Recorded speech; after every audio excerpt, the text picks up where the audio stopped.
প্রথমে মামুন বলদিয়া ইউটিউব চ্যানেলকে স্বাগতম জানাই। যারা দেখছেন প্রত্যেকে অভিনন্দন, শুভেচ্ছা। রাজনগর আইএসএফ পার্টি অফিসে আমি উপস্থিত হয়েছি। এখানে আইএসএফ দাদারা সব উপস্থিত আছে। আচ্ছা দাদা, বলছিলাম যে 4ই নভেম্বর থেকে যে এসআইআর শুরু হচ্ছে, যেটা বাংলায় মানুষের কাছে আতঙ্ক। আমরা জানি কয়েকজন মানুষ ইতিমধ্যে আত্মহত্যা করেছে, কিন্তু তার আগে বিগত 1-1.5 মাস আগে বাংলার মুখ্যমন্ত্রী মাননীয়া মমতা ব্যানার্জি বলেছিল আমি এসআইআর হতে দেবো না, আমার জীবন থাকবে। কিন্তু এসআইআর শুরু হচ্ছে। তারপরে আইএসএফকে কাসেম সিদ্দিকি, মানে ফুরফুরা শরীফের পীরজাদা Kasem Siddiqui BJP B team বলেছে। এই দুটো প্রশ্ন আপনাকে করলাম, আপনি বলুন এ সম্পর্কে কী বলবেন। সম্পর্কে বলা বলতে প্রথমে আপনাদের চ্যানেলকে ধন্যবাদ জানাই। আমরা কি Mamun বলদিয়া YouTube channel, বলদিয়া YouTube channel, যারা এই চ্যানেলটা দেখছে তাদেরকেও বলবো চ্যানেলটা বেশি বেশি করে সাবস্ক্রাইব করবে এবং ফলো করবে, যাতে এই তোমাদের এইসব চ্যানেলের দ্বারাই মানুষ সত্যটা জানতে পারে। আপনার প্রশ্ন এখানে এসআইআর নিয়ে, যে প্রথম প্রশ্নটা, এসআইআরে মাননীয় মমতা ব্যানার্জি এই সম্ভবত 2 মাস কম বেশি হবে আগে বলেছিল যে এসআইআর আমি পশ্চিমবাংলায় লাগু করতে দেবো না, আমি আমার জীবন থাকবে। কিন্তু আমরা এখন দেখতে পাচ্ছি কি সেই এসআইআর পশ্চিমবাংলায় কেন 12টা রাজ্যে লাগু হয়ে গেল। তাহলে এখন কি মমতা ব্যানার্জি মরে গেছে?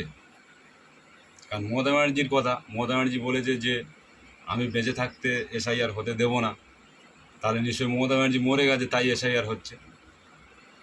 আচ্ছা, দ্বিতীয় নম্বর কথা, যারা শাসকের চুটি চাঁটা যারা আছে এবং শাসকের অন্ধভক্ত যারা আছে, তাদের কাছে আমার প্রশ্ন যে এসআইআরের হতে দেব না বলে মাননীয় বলল হতে দেব না, তারপরে এই এসআইআর যাতে পশ্চিমবাংলায় হোক তার জন্য 221 কোটি টাকা খরচা করে যাতে এই পশ্চিমবাংলায় এসআইআর হোক, তার জন্য এই মাননীয় 221 কোটি টাকা খরচা করে অফিসার দিয়েছে ইলেকশন কমিশনার কাছে, 90,000-এর বেশি। তাহলে মাননীয় মানুষকে সামনে বলছে, রাস্তাঘাটে বলছে যে আমি এসআইআর হতে দিচ্ছি না, দেবো না, আমি তোমাদের পাশে আছি। আর ভিতরে ভিতরে কাগজ কলমে এই যে 221 কোটি টাকাটা এসআইআর যাতে হোক তার জন্য মাননীয় ব্যয় করছে কেন? তো এটা মানুষের কাছে আমাদের প্রশ্ন। আপনারা এইগুলো নিয়ে চিন্তা করুন যে আপনারা কাদেরকে ভোট দিয়ে, কাকে ভোট দিয়ে আপনি গিয়ে রাজ্যের মসনদে বসিয়ে রেখেছেন, যে আপনি সুরক্ষিত থাকার জন্য। আপনি যাকে সুরক্ষিত থাকার জন্য মসনদে বসিয়েছে, সেই আপনার সুযোগ নিয়ে, দুর্বলতার সুযোগ নিয়ে আপনি কিভাবে এই দেশ থেকে চলে যাবেন সেই ব্যবস্থা করার জন্য 222,000 কোটি টাকা ব্যয় করে আপনার আমার মূল্যবান ভোটে জেতা মুখ্যমন্ত্রী আমাদেরকে তাড়াবার ষড়যন্ত্র করছে, আর পদে পদে নাটক করে যাচ্ছে, নাটক সেরিয়ে যাচ্ছে। সেই নাটকের দিন আর নেই, নাটক শেষ হয়ে যাবে। তাই বলবো বাংলার মানুষ, আপনাদের এই চ্যানেলের মাধ্যমে যারা এই কথাটা শুনছে এবং যারা দেখছে, বেশি বেশি করে শেয়ার করবে, যাতে সাধারণ মানুষের কাছে পৌঁছে যায় এই বার্তাটা। যে 9,000 অফিসার যে মানুষটা দিচ্ছে, ভিতরে 90,000 অফিসার লাগিয়েছে 22,000 কোটি টাকা খরচা করে, যাতে এই বাংলায় আপনার এসআইআর হোক। আর সেই ব্যক্তি আবার বলছে যে আমি বেঁচে থাকতে এসআইআর হতে দেব না। এটা একটা বড় চক্রান্ত। আমরা তো বলছি আপনার মিডিয়ার মাধ্যমে, তো মাননীয়ার কাছে যদি গিয়ে থাকে কিংবা কোনো টিএমসির অ্যাগনিস্ট কর্মী যদি দেখে থাকে, আমার বিরুদ্ধে স্টেপটা নুক যে আমি মিথ্যা কথা বললাম। এই 22,000 কোটি টাকাটা এটা নয়, 22,000 না, 221,000 কোটি টাকা, এটা আমি সাজিয়ে বলছি। স্টেপ নুক, পারবে না, কারণ এটাই সত্য, এটা বাস্তব, আর আমরা বাস্তব ছাড়া কথা বলি না। যাই হোক, এবার আপনারা আসি দ্বিতীয় প্রশ্নে। কাসেম সিদ্দিকী আমিও দেখেছি এই ইউটিউবে 2-3 দিন 4 দিন আগে আইএসএফকে বলছে কি বিজেপির বি BT টিম। এই কাসেম সিদ্দিকী এক সময় বলেছিল, বড় বড় বাতালা ভাষণ দিয়েছিল, তখন আইএসএফ তখন ওনার কাছে কী টিম ছিল? এটা প্রশ্ন আপনাদের চ্যানেলের মাধ্যমে কাসেম সিদ্দিকীকে। আজকের কাসেম সিদ্দিকীর একটা পদ দিল টিএমসি নামক দল, আর সেই পদ পাওয়ার পরে বলছে যে বিজেপির বি টিম, এবং আরও নানানটা ভাষায় উনি আক্রমণ করছে আইএসএফকে। আইএসএফের কাছে উনি যখন গেছিল, আইএসএফ ওনার মধ্যে যেটা দেখে বুঝে সুঝে দেখছে যে না, এইসব মানুষকে পদ দেওয়া যাবে না, তাই পদ দেয়নি বলে কি আজকের কাসেম সিদ্দিকী সেই ক্ষোভ উগলে দিচ্ছে, উগলানোর জন্য বলছে, নিজের ব্যক্তিগত স্বার্থে বলছে যে আইএসএফ হলো বিজেপির বি টিম।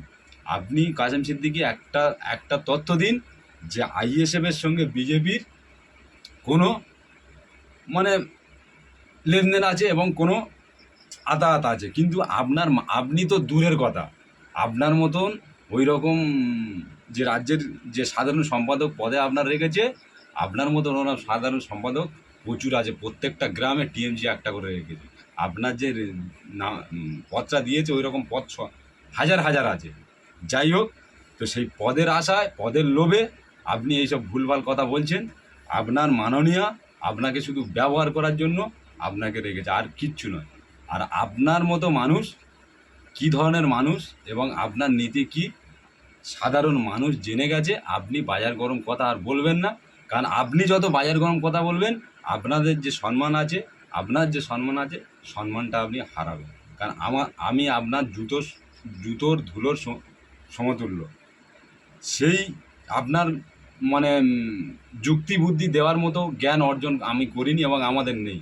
কিন্তু আপনি যে ভাষাটা বলছেন, আপনি যে অ্যাঙ্গেলে চলছেন, আপনি একবার নিজে চিন্তা করুন, বিশ্লেষণ করে দেখুন যে আপনি কি করছেন। সাধারণ মানুষ আপনাকে ভালো বলেনি।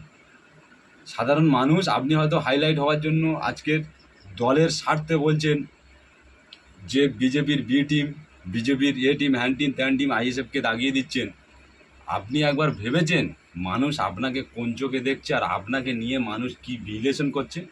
আপনি এটাও একবার ভাববেন, ভেবে চিন্তে কথা বলবেন। কালকের আপনি যে বড় বড় কথা বলেছিলেন, আপনি হচ্ছেন প্রতিবাদী কণ্ঠ, আপনি প্রতিবাদী মুখ, বড় বড় জায়গায় গিয়ে ভাষণ দিয়েছিলেন, কোথায় গেল আপনার সেই ভাষণগুলো? আপনি রাজনীতি করছেন, মাথায় থেকে টুপি খুলে দিয়ে রাজনীতি করছেন, আর নওশাদ সিদ্দিকী রাজনীতি করছে, মাথায় টুপি দিয়ে রাজনীতি করছে। কারণ ওই নোংরামোটা শুধু খালি আপনার নেত্রীর মানায়। ধর্মের রাজনীতি যারা করে তাদের কাছে ওগুলো মানায়। আপনি ইসলাম ধর্মের অনুসারী এবং ইসলাম ধর্মতে বিলম্ব করছেন, এবং আপনি ধর্মগুরু, তাহলে আপনার মাথার টুপি মাথায় থাকবে, আপনি রাজনীতি করুন। আপনার ভাইও তো করছে। আমি একজন সাধারণ মানুষ, আপনাকেও এই প্রশ্নটা করলাম। আপনার যতবার দেখি মাননীয়ার কাছে গিয়ে কথা বলতে, মাননীয়ার কোনো মিটিংয়ে গেলে আপনার মাথার টুপি থাকে না। আগে সেই জবাবটা দিন, দিয়ে তারপরে আইএসএফকে নিয়ে বলুন যে এর দালাল ওর দালাল। আর আইএসএফ কারোর দালাল না, আপনার মাননীয়। এবং টিএমসি দলটা কোথা থেকে এসছে সেটা আমরা কম বেশি কেন, আমরা সাধারণ মানুষ সবাই জানি। টিএমসির জন্মটা কোথায় হয়েছে, মাননীয়া কোথা থেকে রেলমন্ত্রী ছিল, মাননীয়া হচ্ছে গিয়ে কার হাতে গিয়ে ফুল দিয়েছিল, মাননীয়া কাকে হচ্ছে গিয়ে আসামে কোথায় গিয়ে মানে মিলেছিল, সাক্ষাৎ করেছিল, সেগুলো কিন্তু এখনও পাবলিক প্লেসে দেয়নি। আর আপনি বলছেন আইএসএফ বিজেপির করছে, বিজেপির বি টিম। আইএসএফ যদি বিজেপির বি টিম হয়তো একটা তথ্য দেখান। আর আমি তো আপনাকে ভরি ভরি তথ্য দিচ্ছি যে টিএমসি আর বিজেপি, বিজেমূল আর তৃণমূল দুটো এক। ভরি ভরি তথ্য দেবো, আমি নয়, আমার মতো এরকম সাধারণ মানুষ ভরি ভরি তথ্য দেবে। তো ও কথা বলে বাজার গরম করে লাভ নেই, অন্য কিছু থাকলে বলবেন যেটা ভালো লাগবে। ধন্যবাদ দাদা। আপনার পরিচয়? আমার পরিচয়, আমি কুলপি ব্লক বাউনল অঞ্চলের আইএসএফের একজন অঞ্চল কেশিয়ার হিসাবে আছি। ধন্যবাদ।